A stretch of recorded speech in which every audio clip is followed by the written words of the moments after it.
Hello everyone, it's me Uncle John. Today I am going to read S4 4069 Buddy, the First Seeing Eye Dog by Eva Moore, illustrated by Don Bolonis.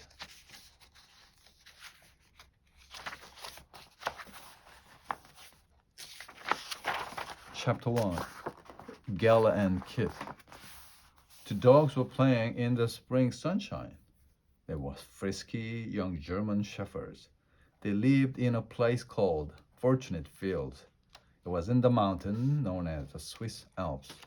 Many German shepherd dogs lived at Fortunate Fields. They were trained for important work.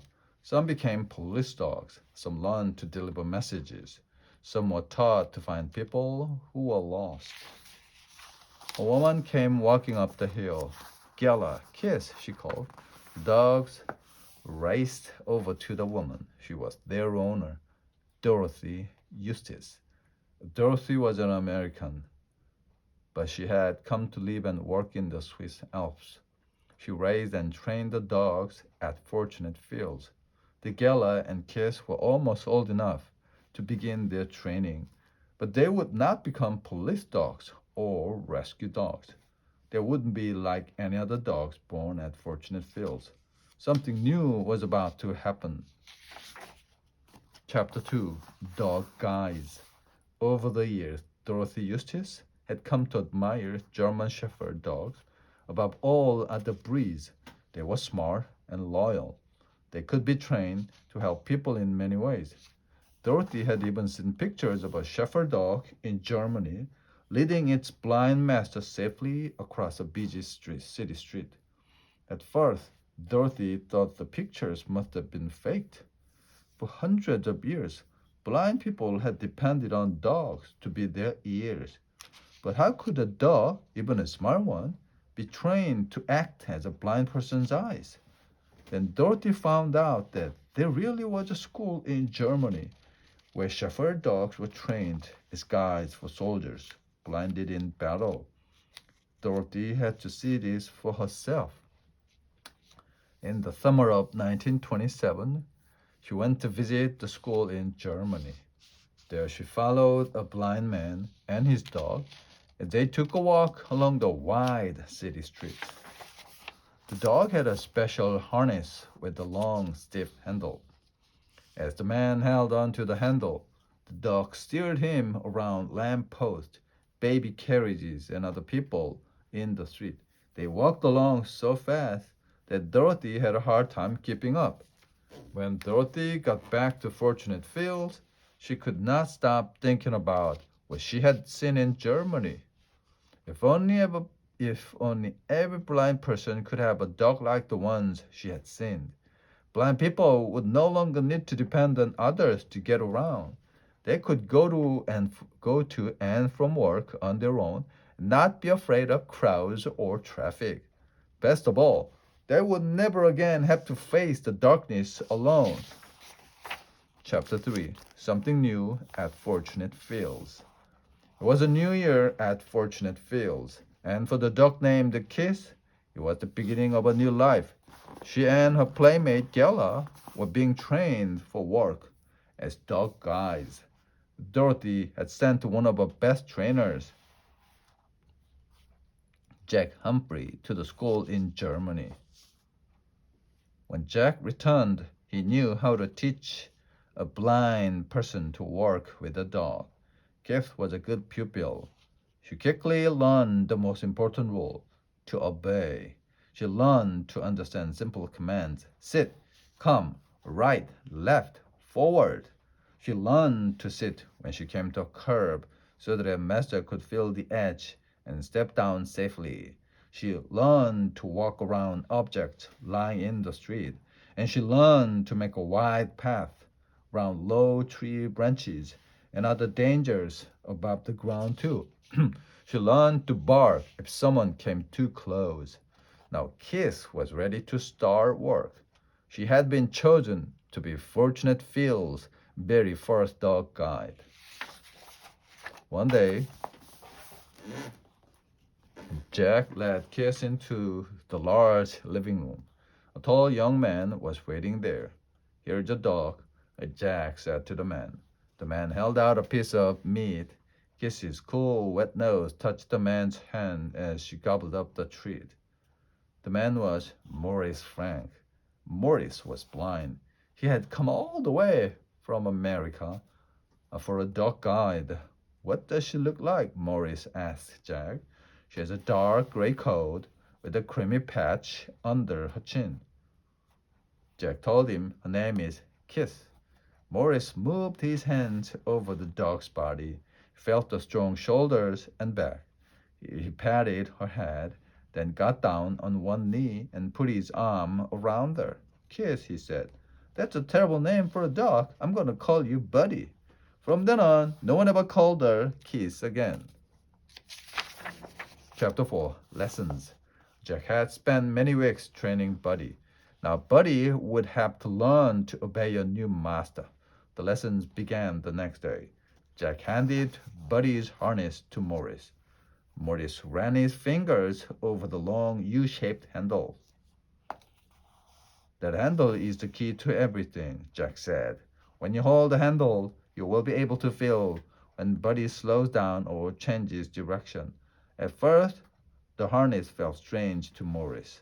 "Pick up the handle with your left hand," Jack said. "The dog always walks on your left side. Keep your shoulders back and walk fast till you feel a pull on the handle. But don't expect Buddy to know where you want to go. You must tell her." Now, Maurice had to learn to speak to Buddy in a voice she would obey. He also had to learn how to take care of Buddy, to brush her coat and fix her food, and how to put on her harness by himself. After all, he would have to do all this when he and Buddy were on their own. Chapter 5 Buddy to the Rescue. Day after day, Maurice and Buddy practiced walking around the grounds of Fortunate Fields. Then one day, Jack said, "I think it's time for a real test.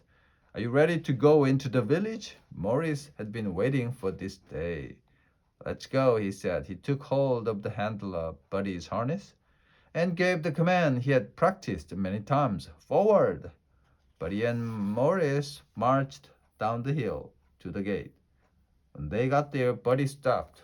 "What's the matter?" Maurice asked Jack. "Did I do something wrong?" "The gate is closed," Jack told him. Buddy just did what she was supposed to do. "A good girl," Maurice said, and gave her a pat. Jack opened the gate, and three of them walked on down the hill.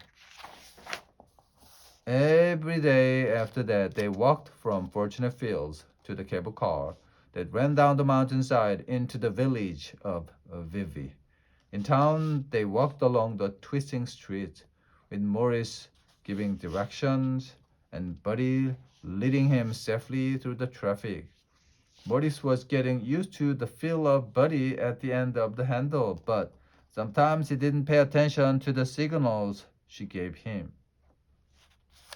One day outside the cable car, Buddy suddenly sat down.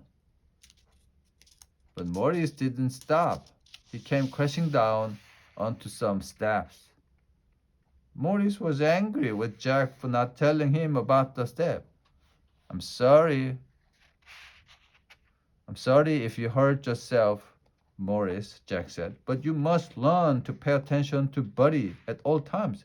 Your life may depend on it." One afternoon, on the way home from the village, Maurice and Buddy were making their way slowly up the mountain path. But Jack was far behind them. Suddenly, Maurice heard a wild clatter on the road above and the sound of horses' hoofbeats pounding the ground. The horses had broken away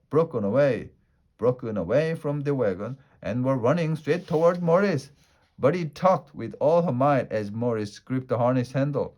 He found himself being pulled up a steep, rocky slope along the side of the path. In the next second, he felt the runaway horses rushing past him. Maurice fell to his knees and reached out for his dog. Jack came running up. He had barely gotten out of the way himself. "That was a close call," he said. "Lucky for you." Buddy has learned her lessons well. She saved your life. Chapter 6, I am free. By the end of May, Morris knew every twist and turn of the village street. He could tell where he was from the sounds and smells in the air. One day, Morris and Buddy went into Vivi alone. Forward, Morris commanded. Buddy led him along the main street. Now Morris could hear the clucking of hands. He knew he was near the poultry shop on the corner. Left, he said to Buddy. Before long, Morris smelled the fresh robes of bread. They were passing the bakery. Good, he said to himself. We're going the right way. Then came the sweet smell of soap and bay rum. Stop, Buddy, Morris commanded. Right, Buddy led him to the barber shop. She waited as Morris had his hair cut. When he got back to Fortunate Fields, Morris sat down in the living room with Buddy at his feet. Suddenly he laughed out loud. What's so funny? Dorothy asked him. Morris said, ever since I was 16, someone has had to take me to the barber shop. I've been left there for hours at a time, waiting to be picked up. Today I went out and got my own haircut and came right back home. Morris laughed again. Now I'm sure I'm really going to be free. That's why I'm laughing. I am free. It was time for Morris to take Buddy home to Nashville, Tennessee. She would be the first dog guide in America, but she would not be the last, not if Dorothy and Morris had their way. They made plans to start a new school for dog guides in the United States. It wouldn't be easy. Buddy would have to prove to Americans that a dog could beat the eyes of a blind person. Chapter 7, Buddy's biggest test. The trip across the Atlantic Ocean took 7 days. Buddy made a lot of friends on the ship. Even the captain took a liking to her and invited Morris to bring her up to the captain's deck. No other dog had ever been given this honor. Just before they were due to land in New York, Morris had to trade his foreign money for American dollars at the ship's office. But as he went to slip the wallet back into his pocket, he missed. The wallet fell to the floor without a sound. Morris turned toward the door of the office. Forward, Buddy, he commanded. Buddy obeyed. But first, she picked up the wallet in her mouth.